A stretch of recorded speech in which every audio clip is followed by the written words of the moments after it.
Hello, comrades, and welcome to another new Let's Play on the Make with me, Palora. Today, we're starting Mountain Blade with Fire and Sword, Custodies Visual and Historical mode. Basically, the game is Mountain Blade with Fire and Sword, which changes the warband gameplay a bit and moves it to a, historical setting, fictionally inspired by a book. What is the other one? Historically inspired fictional book. There we go. um, and moves the entire action in just, Eastern Europe, basically. And Russia, which is in, the Eastern Europe part of Russia. Now, I'm using Custodies mode because it adds a few extra things, including proper uniforms, or, as proper as it can be in the mode. Also, the main selling point of the game is A. Muskets, B. Free serious campaigns. Well, serious campaign if you choose to join one of those three factions. So let's start a new game. Also, when I mean Eastern Europe, I mean Poland. Well, Poland, Lithuania at the time. The Swedish territories on the eastern Baltic shores. Russia, the Kazakh lands, which is basically southern Ukraine, southeast Ukraine, and Ukraine, obviously. But Ukraine didn't exist at this time, as well as the northern part of the Black Sea, Ottoman territories, and a bit of Moldavia. So that's our setting. And it happens in the time of troubles, as the Polish people call it. Anyway, let's choose our difficulty. We're gonna be playing a normal. I could go for easy, but fine. You guys wanna see me die, so normal it is. Be a male. And our nationality. Are we a Kazakh? Estonian, maybe. Finnish, German, Kalmyk. I don't know what Kalmyk is. So, I don't know. Lettish? I'm guessing Lithuanian, maybe? Or not, since we have Lithuanian as well. Polish, Russian, Ruthenian, Scottish, Swedish, Tatar, which in English actually translates as Tartar, not, tar, the thing used on road, but it's Tartar. The English people, the Eastern Europeans, Romanians and Polish, we call them Tatars, which is what remained of the Mongol hordes, and they were at this time a vassal of the Turkish Empire, specifically the Ottoman Empire. Eastern European and Western European. So we're Eastern European, obviously. Choosing a nationality will give you different starting gear. Yay! What will the game's saving policy be? No quitting without saving. No, I'm pussy. I might save scum. I'm not sure, but for now, we are gonna save. Right, tutorial, enter our name. It's gonna be... sure. Actually, no. Let's change that a bit. Palora Draco or Rain Draco?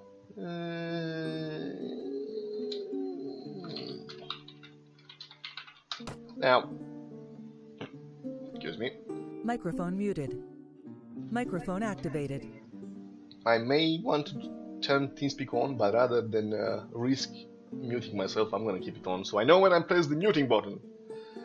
Right, so the Draco family was, Draco Order of Knights was obviously an order of knights that started in early medieval Europe, Eastern Europe, in Hungary, I believe, and it involved several families from around the area: Hungarians, Transylvanians, Polish, I believe, definitely Romanians.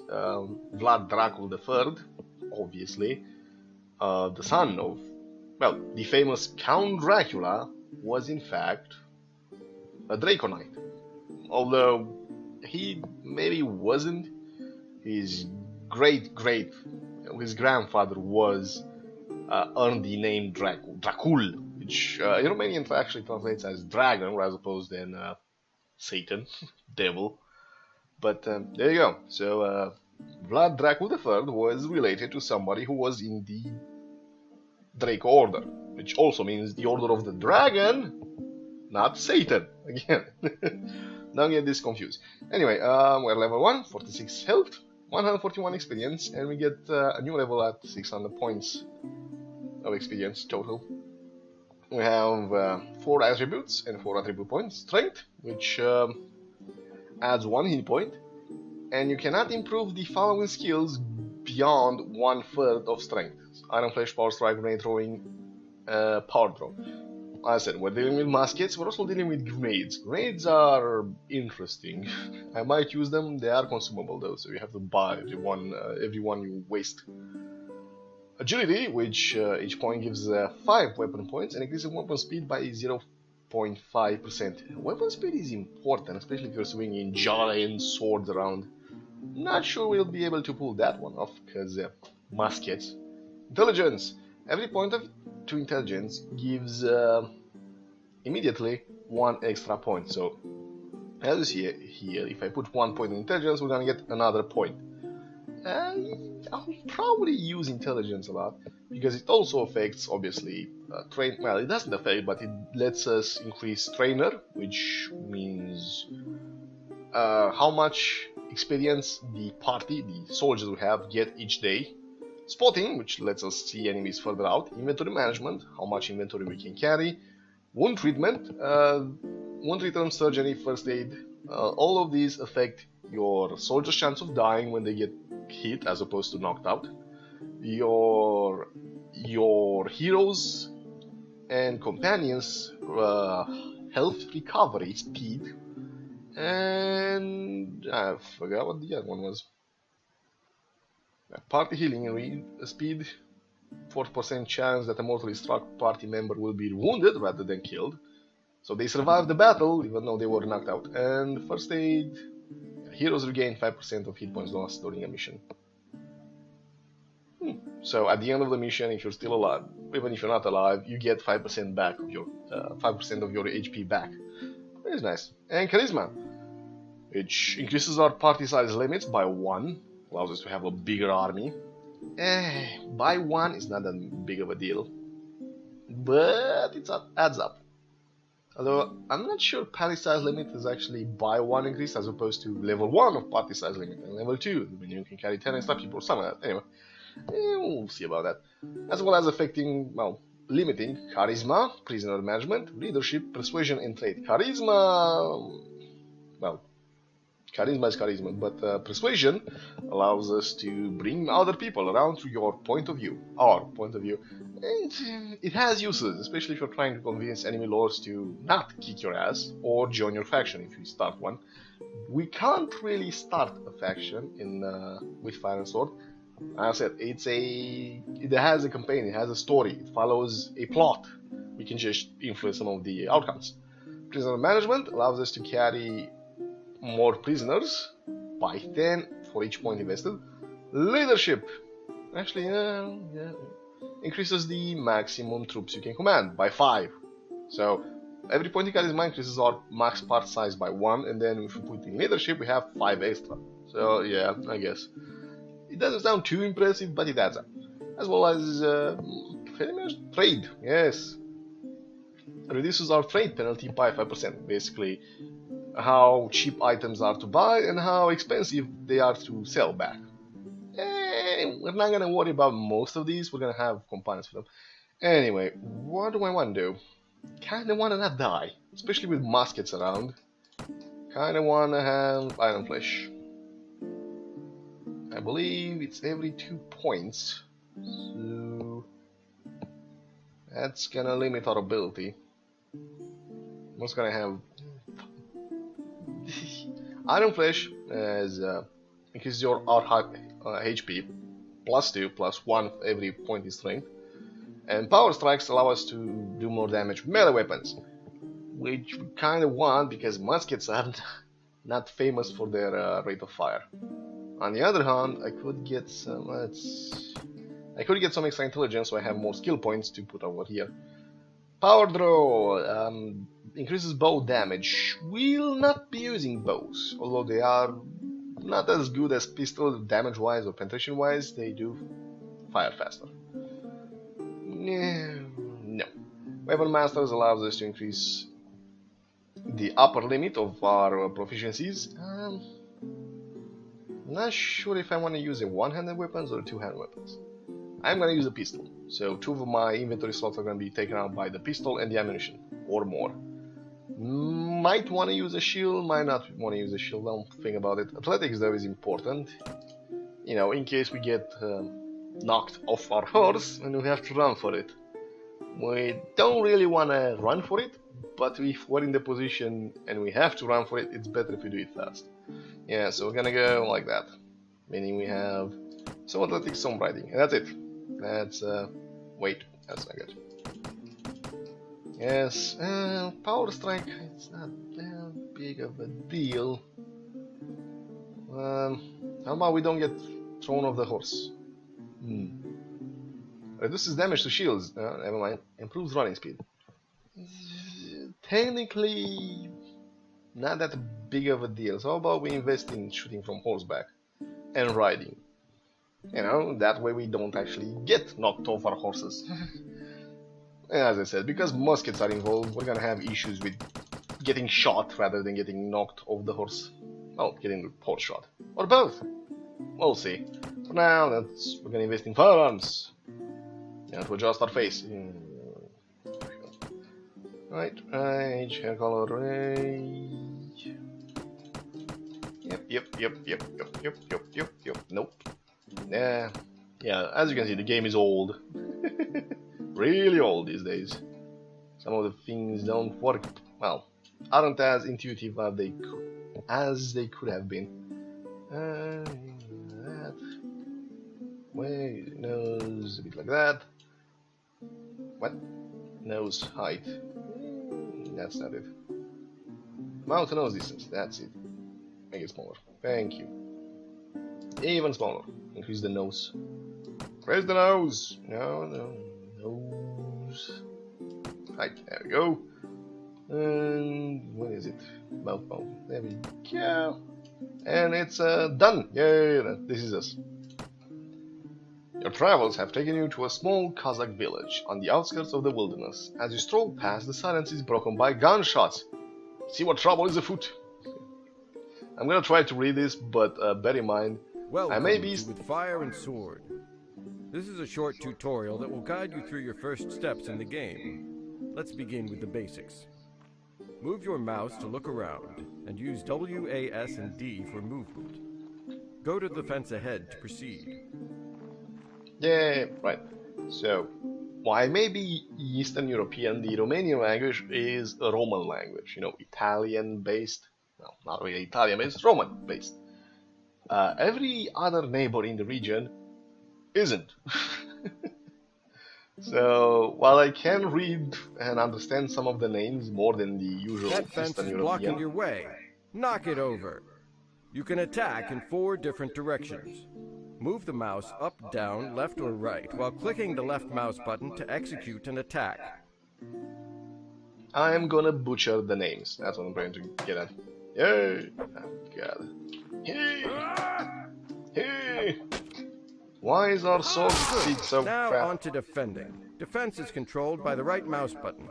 To defend effectively with a weapon, wait for your opponent to commence his attack, then hold down the right mouse button. If your timing is right, you will automatically block in the correct direction. Weirdly enough, that's not a Eastern European sword. We had curved swords because we'd been fighting the Ottomans for a while, and we kinda... That guy ahead looks like he's up to no good. You'd better use your new skills to teach him a lesson. Excellent. Looks like there's more fighting to be had. That group of adventurers seems to be expecting company. So we took a shine to, well, curved swords, sabers, yatagans. How do you translate a yatagan? If you even translate one. Hello! I have come, yep. Those guys look like, well, Swedes. So it's about you, the scoundrels who come from England. Victory! Yay! And we have met Jacques de Clermont, which, by the name, sounds like French. Well, he's wearing a Swedish uniform. Then again, a breastplate and a Spanish helmet. The yellow color is associated with... Actually, it's not. The yellow color was Dutch colors, as opposed to blue, which Sweden... Anyway, Sweden uses. Thank you for aiding us. Oh, by the way, Sweden was big back in these times. Well, thank you for thank you. I can't actually do a French accent, can I? Yes, ici, oui, oui. Thank you for aiding us. An extra army is always welcome in times such as these. Was my honor to aid you. Come, let's find some horses and ride away before more of these scoundrels appear. Don't expect voice acting anymore.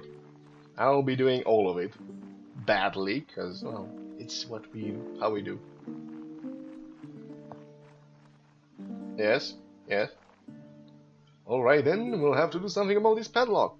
Take this old pistol and blast the wretched thing, will you? Great, you have a new toy. Press R to switch to first-person view. This will make aiming your pistol easier. To further enhance your aim, hold down Shift to zoom in. Lastly, to line up an accurate shot, hold down the left mouse button. Wait until the reticule is smallest, then fire away. Shoot the padlock to proceed. Tutorials. Alright.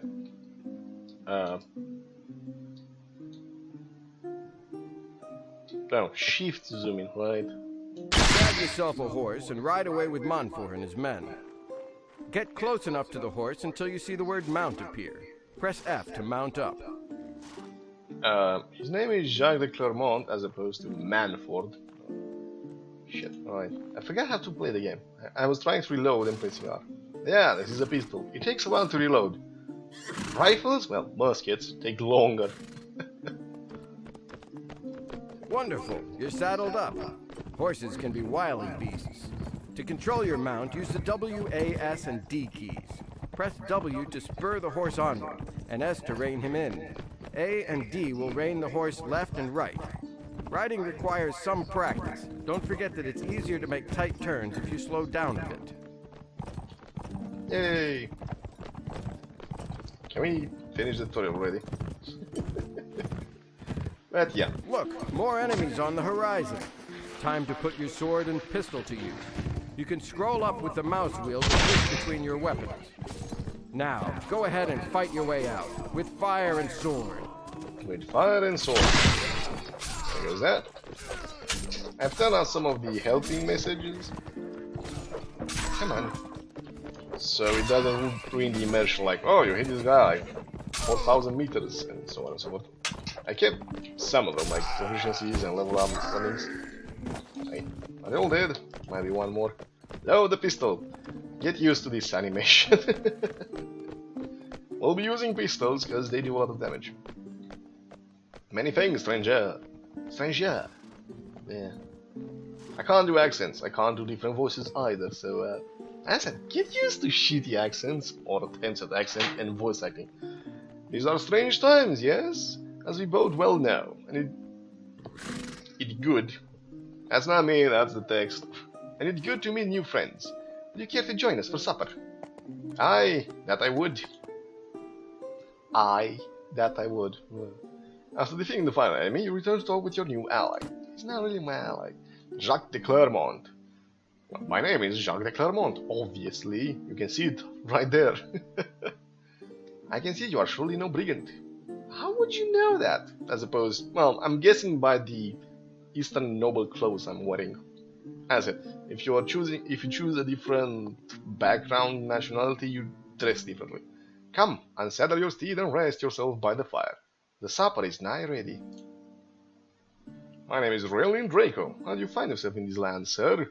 Where are you headed? Oh god. I am of the Clermonts of Languedoc. I'm pretty sure it's France, somewhere. Our line descends from the famed crusaders, the Count Simeon de Clermont. Actually, it might be... well... But unlike my magnificent ancestors, I have neither great titles nor vast lands. I served in guard... yeah, it's definitely France. I served in guard of Cardinal Mazarin. The guard of Cardinal Mazarin, which was French. I was doing well for myself. But then the devil made me his fool, and I challenged a certain D'Artagnan, see, French, lieutenant of the Royal Musketeers, to a duel. Fully knowing my skill with saber and pistol alike, the guileful Gascon fought to avoid the risk and convinced the Queen that I secretly planned an attempt on the life of the young Louis. Thus, in the night on duel's eve, I was forced to flee Paris, and now I'm doomed to wander the fields of Europe. So apparently, Jacques de Clermont thought he could take on D'Artagnan and win. I'm doomed to wander the fields of Europe. And now I'm doomed to wander the fields of Europe. Alright, tell me, sir, what is happening in these lands? The air smells of gunpowder and burning cities. Eastern Europe stands on the verge of a great war. For many years, the Zaporizhan Cossacks fought for freedom against the Polish gentry, but were nearly defeated. And so, Hetman Bogdan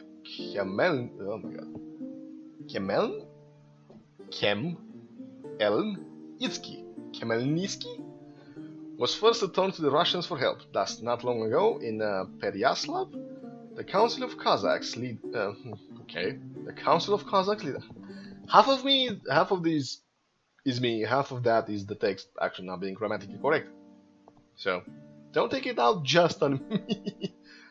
The Council of Cossack leaders, known as the Starshina, swore allegiance to the Russian Tsar, Alexei Mikhailov. I can't actually say it. I know how to read it, I just can't say it. Mikhailovich. There we go. Sorry. As I said, I'm awful with Eastern Europe names. Awful. Just, yeah. As opposed to Romanian, which all end in Escu. Constantinescu. Iliescu. See. Now the Tsar marches with the Cossacks, and together they are preparing an attack on the Polish-Lithuanian Commonwealth, which was one of the biggest and most powerful nations in the land for a while, specifically right until this point. Meanwhile, the King of Sweden and the Crimean Khan look on. Alright, Crimea. Forgot about Crimea. The Tatars are in Crimean and they're a Khaganate, but it's Crimea still. Geographically, I mean. And they are vassals of the Ottomans, but the Ottomans were egging them on to fight the Tartars so they could, start wars against Russia and shit like that.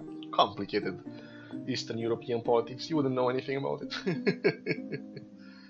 Right, meanwhile, the King of Sweden and the Crimean Khan look on, awaiting the outcome of the coming conflict. This is all I know. If you meet any soldiers on the road, you might learn further news from them.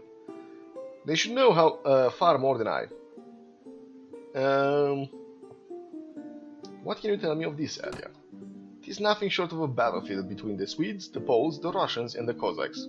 Oh, and the Crimeans too would love to grab their share. If you're asking for my counsel, visit these cities where you can buy arms and supply and learn the latest news. The local rulers, lords, mayors and even village elders might give you jobs of various kinds. For all kind of shit. But you have to start somewhere. My sincere advice though, and do not take one on more than you can handle. And yes, don't get me wrong, but visiting the odd pub can be quite useful. Very useful. There one can find... Use commas. One can find all manner of men who would help you on your way, and you might hire some skilled warriors, or even test your strength against others for pay. Right, tell me of... oh god. So these are the main factions of the game. The Cossack Hetmanate,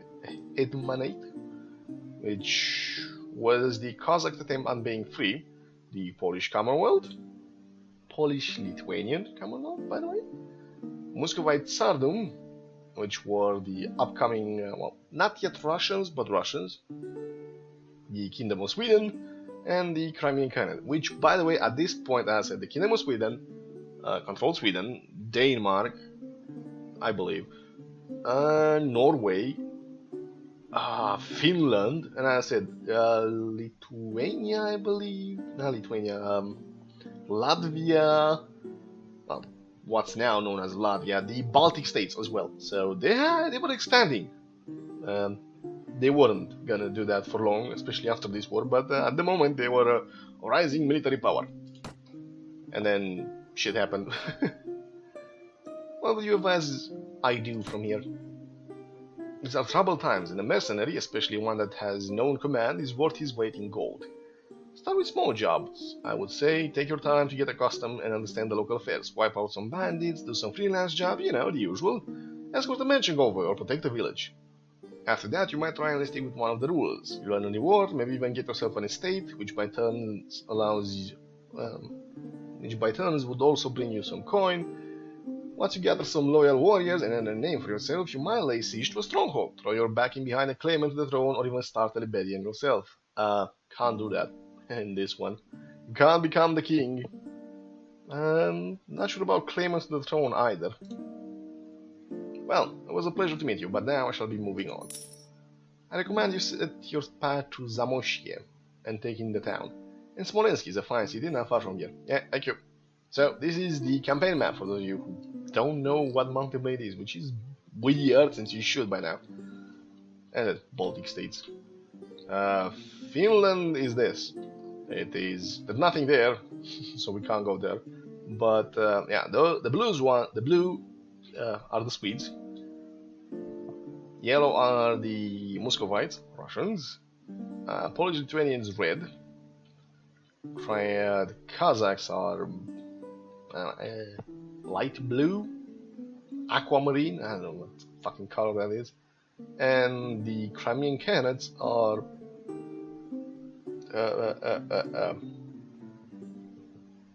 I can't say white. Oh my god. Right. This is the Black Sea. I believe this is Moldova. Well, technically this was Moldova before the Russians took half of it and made it a separate country, which was this one. Actually, all of this, including yeah. So Moldova is back. Doesn't appear in the game because it doesn't matter. This is where it's all at. Polish-Lithuania. These are the Carpathians, the eastern ones. Transylvania's over here. Down there is Vlad Dracula's kingdom, although he's long dead by now. And I believe by now the Greek rulers were in charge of the Romanian country, Tsara Românească, former Wallachia. Moldova was either a vassal or already integrated in Polish-Lithuania. I'm not sure exactly. Or again, basically the Romanian countries at this point were all integrated. Transylvania was part of Hungary at this point. Or vassals, Moldova and Wallachia. Anyway, yeah, this is the map. It goes all the way up here to Yaroslav, all the way up here to Rauts, to the left, Königsberg, and Warsaw, Krakow, and down here to Ackerman, the Crimean Peninsula, and Azak. I'm not sure what they're called these days, but yeah, there we go. Right, back to where we were. I have no idea, by the way. Yay, map journal, blah blah blah blah blah. Anyway, it's Mountain Blade. This is the campaign map. Whoa, there. Jack here asked us to go to Zamoishche to get some skills. I'm not gonna do that. We have a bunch of stuff here, including reports. Nothing like that. Quest, characters, that party. What am I trying to look for? Yeah. Nations. Yeah, all of these are rulers or fortress. I don't know, actually all of these are territories they occupy. All of these are lords. And you will encounter every single one of these guys if you look hard enough on the battlefield or on the map with their own army. Because, yeah, they're all lords, so nobles. They get to carry armies with them. We will do so as well, but we'll be doing it at mercenaries in the beginning. And they're at war, well, the Kazakhs are at war with Polish-Lithuania and the Crimean Khaganate already. Right. The Crimeans are at war with Muscovite and the Cossacks, not Polish. Sweden is at war with Poland, Lithuania and Muscovites. The Russians chose everyone to be at war with, so they're at war with the Polish-Lithuania, Crimean Khaganate and the Kingdom of Sweden. And Lithuania, I believe, is also at war with of them, so Muscovite, Sweden, and Cossacks. Now you can join three of the 5 factions in the campaign, as in doing a really interesting, complex story, as opposed to just being a regular dude, a regular lord. Those are Polish-Lithuania. I'm not gonna do that. One, I don't like cavalry armies, and Polish-Lithuania has cavalry armies. Ironically, they have heavy hussars. If you know the Polish hussars, the winged hussars, yeah, those ones. They like cavalry. I hate cavalry. Too micro-intensive. Also, you die at the end of it. Yeah, spoiler alert, if you play the Polish-Lithuanian and join their side in with fire and sword, you will die at the end. You'll be a hero, but you'll be dead, so you can't play anymore. You have the Cossacks and Russians. I'm not decided yet. But first, I think we're gonna go. Well, first we're gonna check what we see. Have a feather cap, yay. A green dolman, which is utter garbage. A horse, a simple saber, and a set curved swords, and a pistol. Some bullets. Actually, we have lots of bullets. Yep, there. Nope. Start with a pistol, so there we go. We have some food as well. Now, the goal of the game is to have fun. You move on the map, like so. And then that's about it, really. You do what you want to do. There's no quest. Well, there is a quest. Talk to Zamoiste Elder. The Elder of Zamoiste. Zamoiste. Right? Zamosie. It was a SH before that Y. So the big quest is, as opposed to choose a side and do what the quests say, or just have fun, run around, run amok, and fight battles. At the moment, we can't do very much because it's just us. We can carry 40 other people, and we can't really afford them anyway. So our first order of business is to level up, find a lot of money, find some people, especially companions, and build ourselves a small mercenary force, which we can then ask people to pay us to fight for their side, hopefully. But yeah, let's see what the Elder says. Hello, I believe they give us the first peasants. The village of Zamosie looks poor and neglected, poor guys. You remember that this village and its surroundings belong to Voivod Filip Obukovich, Lord, basically. Count? Duke? I don't think it's Duke. But yeah, Voivod is Lord. Man then calling someone Lord Philip is Voivod Philip because Eastern Europe. Ironically, Eastern Europe, Polish-Lithuania was Catholic, and they still use voivods, which the Orthodox people used to use, but Eastern Europe, weird that way. The populace is different to you. There is a rumor in the village. Folks say the Elder is hiding a treasure somewhere, a full 20 groschken. I'm guessing a gold coin or the equivalent of currency in this land. Let's talk to the Elder. Hello, this is the Elder. Zamosie villager. He does not get a name. Poor guy. Good day, sir, and welcome to Zamosie. I'm the Elder of the village.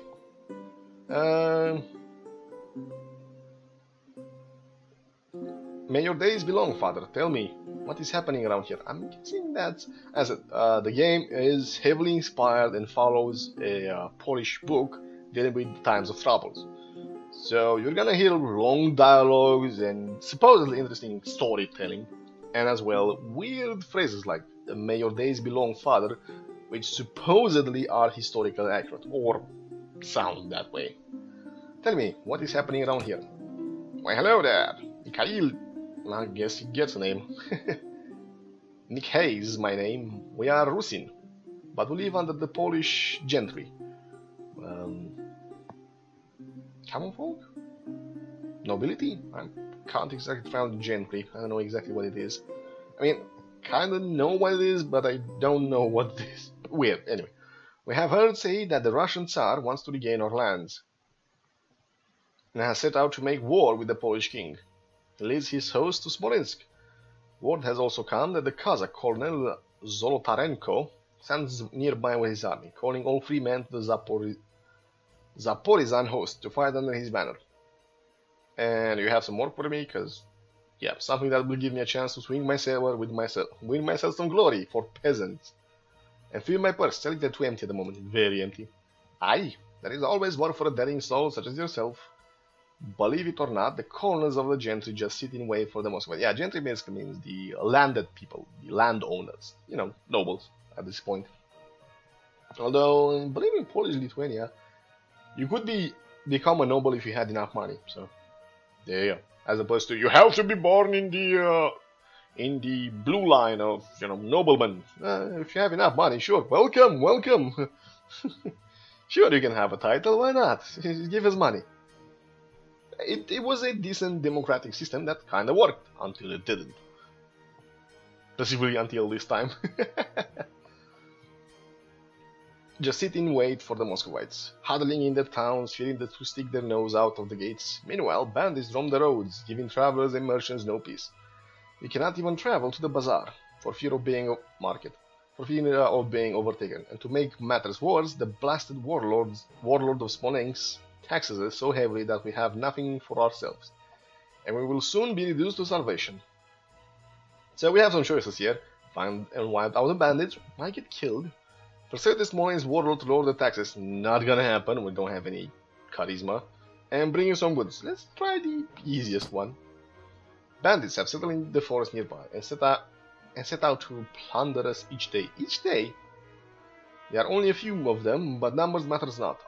Our peasants are not trained for battle. Also, they have muskets, because everybody has muskets around this time. Bandits, sounds like my kind of work. Tell me, how can I find them? They are looking in the forest right past the village. Go and defeat the bastards. We'll reward you well. Your party seems a bit weak. Take these 2 volunteers with you. Can I get some more? 2 more for 20 groschen. 2 scythe wielders.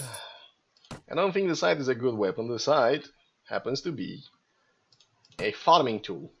And scythe wielders are basically people who turn their farming tool into a shitty halberd. It's not very good, but they're cheap and they're very motivated. Their morale is high. We can later upgrade them into militia or pikemen. I'm gonna go for militia. Well, musket militia. Right, we're supposed to... Alright. Nearby forest. There's lots of forest everywhere. And I can't see... Oh, there they are. 7 bandits against 5 of us. Yay! I'm on a horse, I have a pistol, I'm competent. Well met, it has been a long while since we have seen a noble personage. What brings you here, your grace? Turns out the bandits are actually enlightened people who know how to be respectful of their betters. You speak with an eloquent tongue. I would presume you'll fight just as well. I'm on the hunt for some local bandits. Perhaps that will be you. We have no bandits, but fair and upright forest brothers. We do for ourselves the best we can, rob from the rich and give to the poor, and take but a token share for ourselves as reward for our daring feats of arms. By the way, this was common.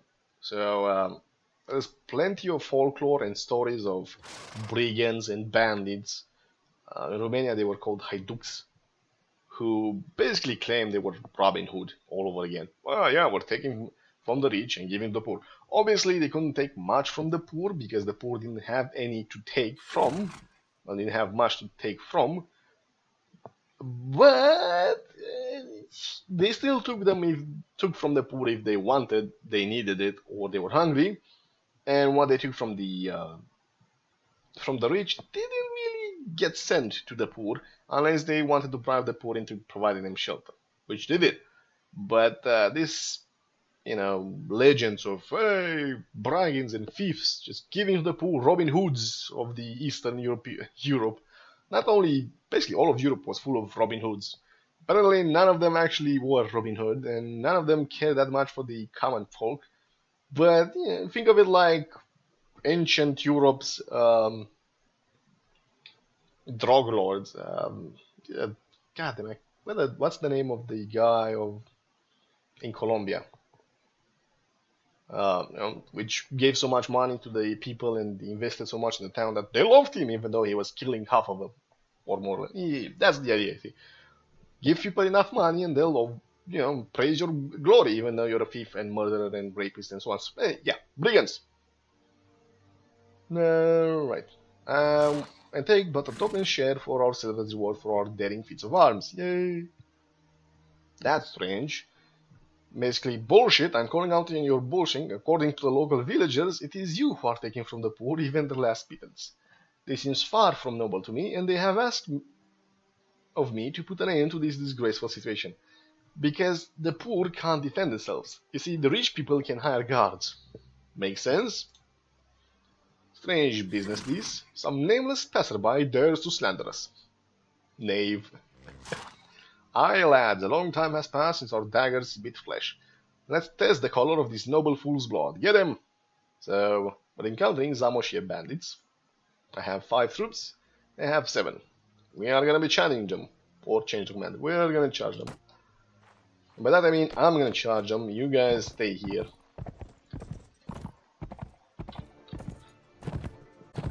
Charge! Right.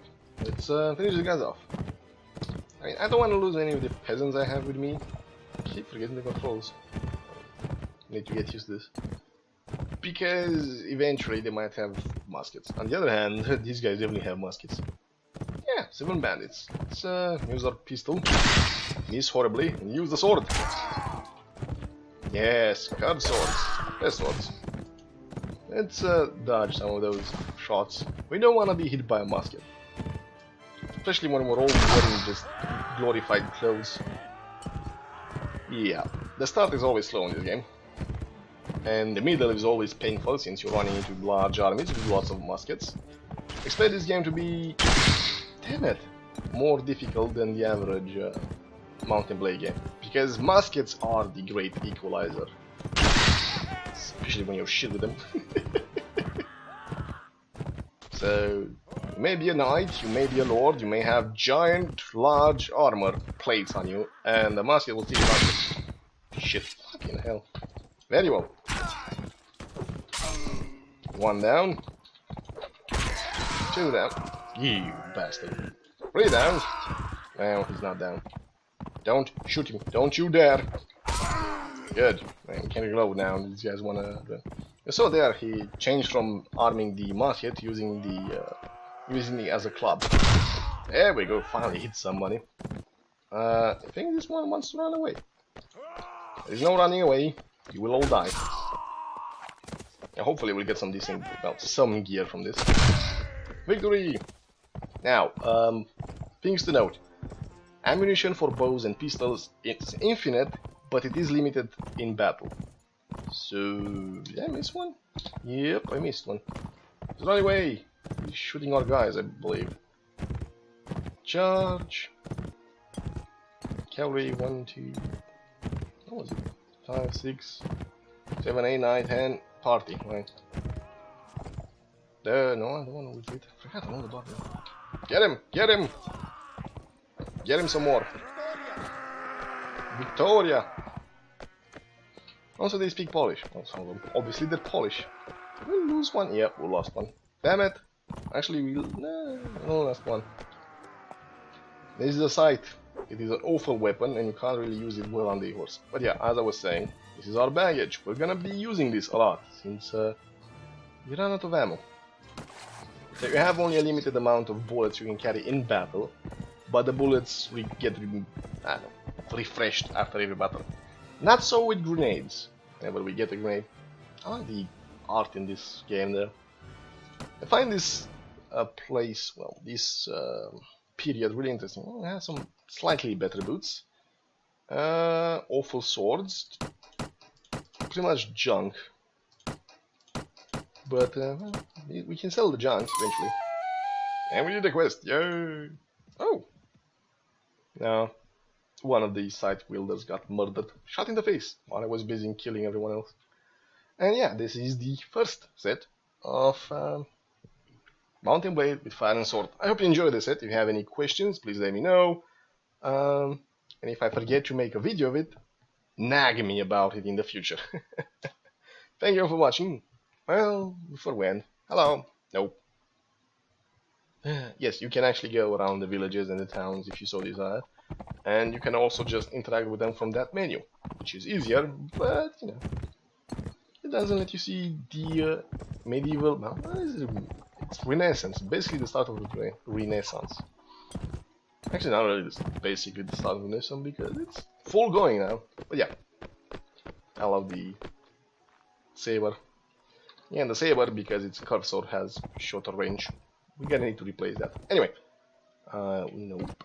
I want to talk to the elder. Finish this. I come to talk about bandits. Hello again, my good man. The bandits are done for. They shall pester you no more. Do you remember your promise? Of course. How could I forget? Here, take these provisions. They will help you on your way. And thank you for your help. Thank you. We got 100 groschen. Our relations with Zamosh, anyway. Those relations is improved with both the town itself as well as the faction it belongs to. Got some provisions, that's like shit. Perhaps I could offer you for trade. Well, bring you some goods. As you well know, master, there is war in these lands. Traders no longer pass through the village with their goods. We must go buy everything at the town market, but your people fear our people. Fear traveling to the town. The road is too dangerous. If you bring us some goods, we will pay you well for it. Okay, sure. So be it. I shall deliver you the goods, and perhaps I shall learn a bit about training myself. Alright. Any lads? Nope. Nobody wants to join us. Right, so our new quest involves bringing 3 bags of salt. Salt was a big deal back in the day. But all that next time. As I said, thank you for watching. Have a good day. Goodbye, everyone.